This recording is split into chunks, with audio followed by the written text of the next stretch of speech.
it's a balloon, it's a marshmallow. No, it's just Kirby coming back with another review, and this time of the very new skill, Dungeoneering, which is probably one of the worst maybe not worst, but probably one of the weirdest names for a skill I've ever seen.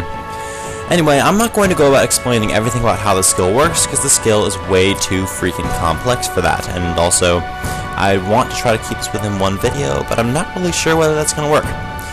But I'll explain some of the basics anyway. You are only allowed to bring into a dungeon an Orb of Oculus and a Ring of Kinship. You get the Ring of Kinship by talking to this guy right here, the Dungeoneering tutor. And this Ring of Kinship here allows you to form a party if you left-click it for Open Party Interface. And you can do dungeons solo, or you can go with up to 5 people. Dungeons can only be accessed, Dungeoneering can only be used, kind of stupidly if you ask me, in the special Dungeoneering area known as Demonheim. And Demonheim, if you might have noticed, was actually somewhat close to the previous location of the Wilderness Fortress, because this is the Wilderness Fortress. That one, you know, with the strange power and whatnot.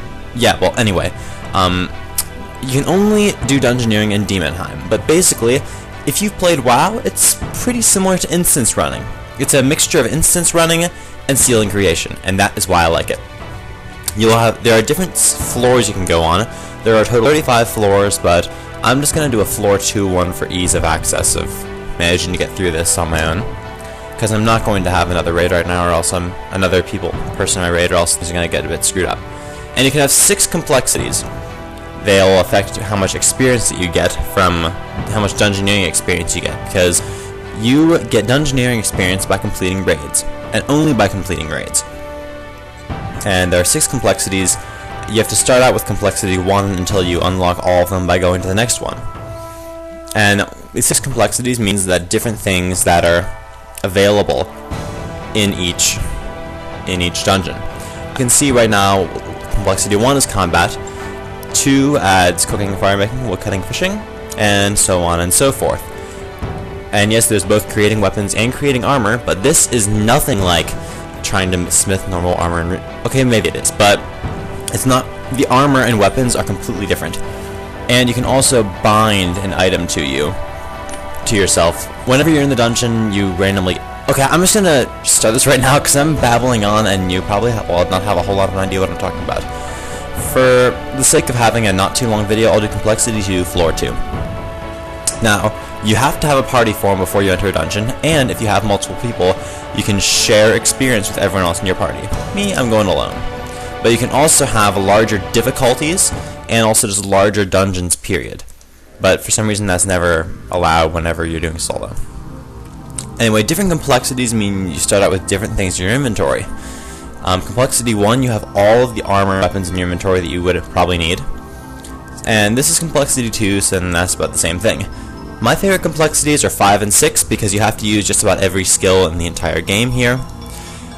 And you also, except for maybe agility. And you also have to make all of the items that you get, so it's quite fun. Anyway, now if you notice, the weapons and armor are completely different. I'm currently wielding a Prometheum dagger, a Catagon plate body, and a Catagon plate legs. I can also get an Ectorobe top and a catalytic staff wielded, which will be for magic. Notice the armor and stuff looks really awesome if you ask me.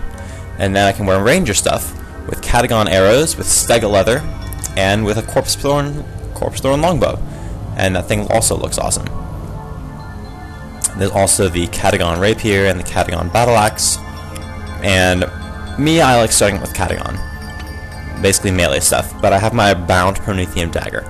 Whenever you are in a dungeon, if you find a strong item, by the way, I'll examine the items right now. If you notice, they all are tier 8 right now, because that's the maximum tier I can get. Well, that I can wield or something like, or close to it anyway. This table is where you can get a whole bunch of different foods and other items depending on what complexity you're on. Since this is complexity 2, there won't be anything for like pickaxes or anything like that. There'll be a hatchet for wood cutting so you can fish and cook, but you don't need to worry too much about that unless you're in a large group. And by the way, large groups with this make it a whole lot more fun. And yes, there are coins. You're not allowed to even bring in coins here, but there are coins on the table which you can then use to trade with a smuggler. Now, as complexity 2, you have a tiny shop stock, but it'll increase over time. Now, I'll buy myself a Novite hatchet, a fly fishing rod, and what, 3 feathers? Yeah, because if you notice, things cost more than they usually do outside of the world. But on higher complexities, he has a larger shop stock, and on complexity 1, he has no stock. Now, this is where everything comes in. Doors. These doors create random rooms ahead of you, and if you look over there, that says orange wedge door. That means that conveniently the orange wedge key is over there, but that's not always true. So when you walk into a room, you have to go and kill the things that are in there, of course. So I will stab things with a dagger. Even though I could use my battle axe, which probably has a better thing, even though Promethium is tier 10, my Catagon battle axe or Catagon rapier probably has better stats just because it's a battle axe or rapier. And they drop like almost completely random items. Anti-dragon shield, mega leather torn bag. That's used for summoning a tier 9 familiar. And the familiars are completely different in this dungeon too, and your spells are different as well. But you can still use curses or prayers. I probably should switch to prayers when I do this because you can unlock other prayers too. So if I were to chop this tree over here, and chop. Oh yeah, and all enemies like drop actually useful amounts of coins, which is nice because I don't like having to constantly be out of coins. So we choppity chop, and I get tangle gun. I get boa strangler. So I'll get 2 of those because that means that I can. When I say it's a mixture of skill and creation, I mean you use. I'm not sure how agility is used here other than running, but you literally use every single other skill in the game. You have combat, of course, with your main combat skills. You have cooking, where you cook food, fishing, where you fish, mining, you mine ores, and use smithing to make them into armor and weapons. Herb lore, you make potions. Construction, okay, actually, no, never mind. Construction, you don't use either. But, Slayer, there are Slayer monsters in there. Farming, there are farming patches that grow ridiculously quickly. And here's a fishing spot. I'll fish a few, nah, I'm not going to. But you can fish a few salvials, and salvials, as I have one right here, is a tier 8 food. So, whenever you get a key, you can use it and open a door.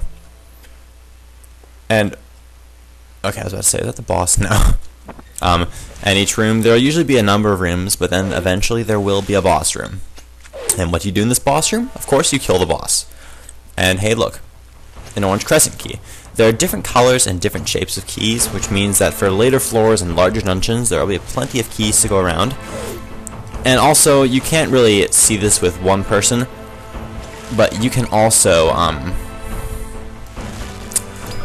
actually inspect aspects of a player. I'll do that after I kill this Hydra, where you can see their inventory, their stats, their familiar stats, and one other thing that I can't remember. But anyway, let's kill this Hydra.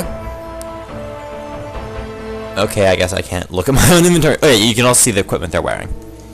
So, let's see. Another important thing to cover before this video ends, and I have to go to the next one, is how about I go over... Let's see, I've covered binding items. No, I have not. Whenever you finish a dungeon, you can choose to try to bind a weapon. You can bind one item between levels 1 and 49. You can bind 2 items, but a bound item will stay with you no matter what dungeon you go on. Otherwise, you'll lose with everything else, you have to start with everything anew. So, like I said, I chose to bind this Promethium dagger. And when you're at level 50, you can bind 2 items. When you're at level 100, you can bind 3. And when you're at level 120, you can bind 4. Yep, that's right, I said level 120.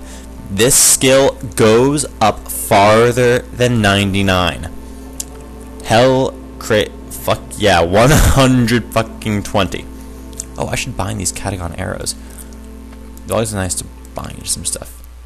I have 124 bound Catagon arrows, which means that I'll have 124 Catagon arrows with me every time I do this, and I'll also have a bound Promethium dagger, because you can also bind one ammo item. Anyway, my video time's starting to run out, and a random white spot has appeared on my screen. No, never mind, I'm not going to say it. Anyway, And the next video will cometh around, well, now, sure, why not.